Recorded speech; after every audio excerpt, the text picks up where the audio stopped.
we know exactly where King David is buried.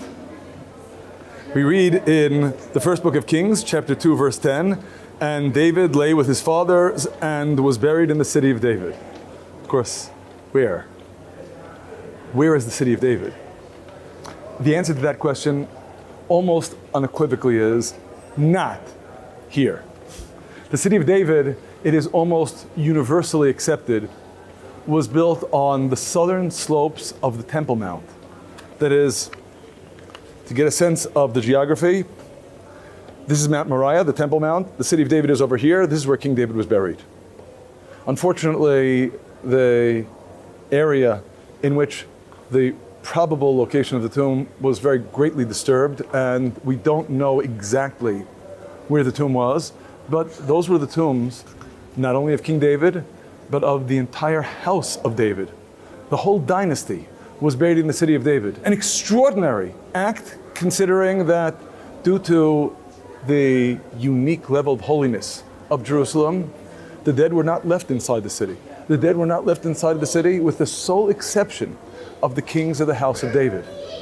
But if the kings of the house of David were buried in the city of David, and this isn't the city of David, what is it? Well, we don't know for sure. But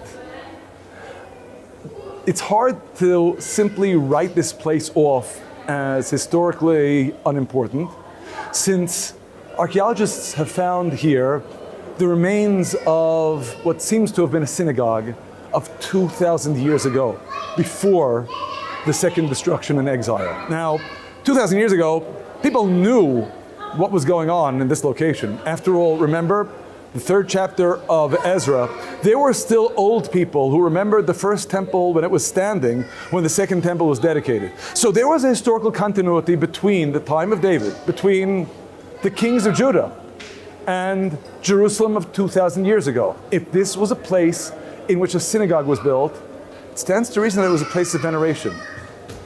Veneration of what? We don't know the answer for sure, but there's an awfully compelling theory. We're going to continue the story in our next clip.